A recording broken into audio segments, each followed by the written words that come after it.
Team India వరుస మూడోసారి ఇంగ్లాండ్తోనే టీ20 వరల్డ్ కప్ సెమీఫైనల్ ఆడనుంది. లాస్ట్ 2 టోర్నమెంట్స్ మనం ఇంగ్లాండ్తోనే సెమీఫైనల్ ఆడినాం. అలాగే ఇప్పుడు కూడా ఇంగ్లాండ్తోనే ఆడుతున్నాం.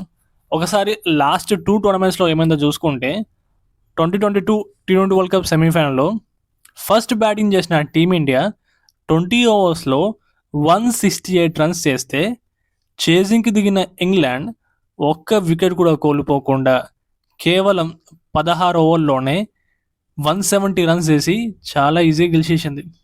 నాకు ఇంకా గుర్తుంది ఆ మ్యాచ్. టీ20 వరల్డ్ కప్ హిస్టరీలో మనకది చాలా దారుణమైన డిఫీట్. ఆ డిఫీట్ నుంచి బయటపడడానికి మనం చాలా టైం పట్టింది. అఫ్కోర్స్ అలా అని చెప్పేసి మనం పూర్తిగా కుంగిపోలే.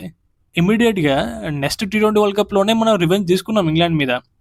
2024 టీ20 వరల్డ్ కప్ సెమీఫైనల్లో టీమిండియా ఫస్ట్ బ్యాటింగ్ చేసి 170 రన్స్ చేసింది 20 ఓవర్స్లో. చేజింగ్కి దిగిన ఇంగ్లాండ్ కేవలం 103 రన్స్ మాత్రమే చేసి ఆల్అవుట్ అయింది. మనం వాళ్ళని 68 రన్స్ తేడాతో ఓడించినాం. అఫ్కోర్స్ దాంతో మన రివెంజ్ కంప్లీట్ అయిపోయింది అప్పటికే. బట్ ఒకసారి మీరు లాస్ట్ 2 టోర్నమెంట్స్ గమనిస్తే ఎవరైతే సెమీఫైనల్ గెలిచారో వాళ్ళే ఫైనల్ కూడా గెలిచారు. 2022 టీ20 వరల్డ్ కప్ సెమీఫైనల్ ఇంగ్లాండ్ గెలిచింది, ఫైనల్ కూడా ఇంగ్లాండ్ గెలిచి ఛాంపియన్స్ అయ్యారు. 2024 టీ20 వరల్డ్ కప్ సెమీఫైనల్ ఇండియా గెలిచింది అండ్ ఫైనల్ కూడా ఇండియానే గెలిచి ఛాంపియన్స్ అయ్యారు. ఆ లెక్క ప్రకారం చూసుకుంటే ఇప్పుడు ఈ టీ20 వరల్డ్ కప్ సెమీఫైనల్ ఎవరైతే గెలుస్తారో వాళ్ళే ఛాంపియన్స్ అవుతారు. అలాగే ఒకసారి ఆన్ పేపర్ టీమ్స్ ఎలా ఉన్నా చూసుకుంటే నిజానికి ఆన్ పేపర్ చూసుకుంటే ఇంగ్లాండ్ కన్నా మనమే బెటర్ కనిపిస్తున్నాం, మనమే స్ట్రాంగ్ ఉన్నాం. ఎందుకంటే ఇంగ్లాండ్ వాళ్ళు నేపాల్ అండ్ పాకిస్తాన్ లాంటి టీమ్స్తోనే ఆల్మోస్ట్ ఓడిపోయేవాళ్ళు. నాకు గుర్తుంది, నేను ఇంగ్లాండ్ వర్సెస్ నేపాల్ మ్యాచ్ చూసిన. ఆ మ్యాచ్లో లాస్ట్ ఓవర్ లాస్ట్ బాల్ వరకు నేపాల్కి ఛాన్స్ ఉంది, గెలిచే ఛాన్స్. బట్ అన్ఫార్చునేట్లీ ఎప్పుడైతే శామ్ కరన్ లాస్ట్ ఓవర్ చాలా బాగా బౌలింగ్ చేసిండో దానివల్ల నేపాల్ ఓడిపోయింది. అండ్ పాకిస్తాన్ మ్యాచ్లో కూడా ఇంగ్లాండ్ చాలా వీక్గా అనిపించింది. ఆ మ్యాచ్లో ఇంగ్లాండ్ బ్యాటర్స్ అందరూ ఫెయిల్ అయిపోయారు, ఒక్క హ్యారీబ్రూక్ తప్ప.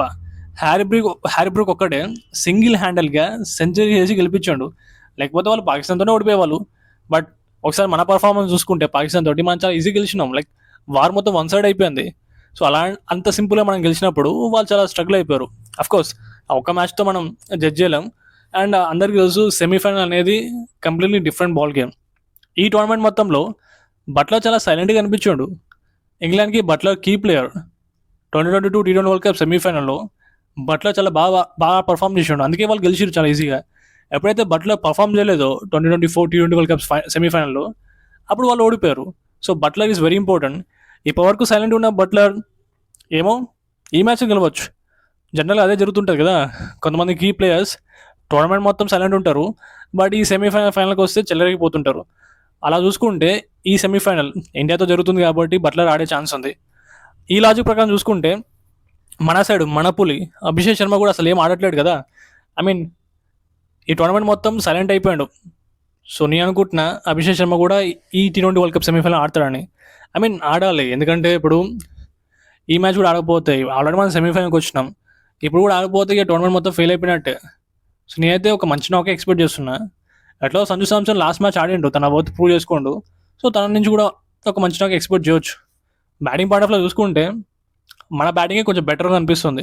ఎందుకంటే మనకి అక్షర్ పటేల్ వరకు 8 బ్యాటర్స్ ఉన్నారు కదా. బట్ చూడాలి మరి పర్ఫార్మెన్స్ ఎలా చేస్తారు. అండ్ బౌలింగ్ అనేది ఓకే, మనదే బెటర్ వాళ్ళతో పోల్చుకుంటే.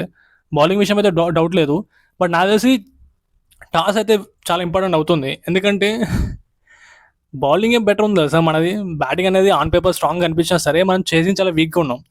నిజానికి లాస్ట్ 20 మ్యాచెస్లో మనం 3 మ్యాచ్లో ఓడిపోతే ఆ 3 మ్యాచ్లో మనం చేజింగ్ చేస్తున్నాం. అదంటూ మనం చేజింగ్ ప్రెజర్ హ్యాండిల్ చేయలేకపోతున్నాం. ఎందుకంటే మన వాళ్ళు ఏంటంటే ప్లేయర్స్ బాగానే పర్ఫామ్ చేసేటోళ్ళు ఉన్నారు, కానీ ప్రెజర్ హ్యాండిల్ చేసేటోళ్ళు ప్రాపర్గా లేరు. ప్రెజర్ హ్యాండిల్ చేయడం చాలా ఇంపార్టెంట్ కదా. నాకౌట్ స్టేజ్లో సెమీఫైనల్లో ప్రెజర్ చాలా ఎక్కువ ఉంటుంది. సో ఇంత ప్రెజర్ హ్యాండిల్ చేయలేకపోతున్నారు మన వాళ్ళు.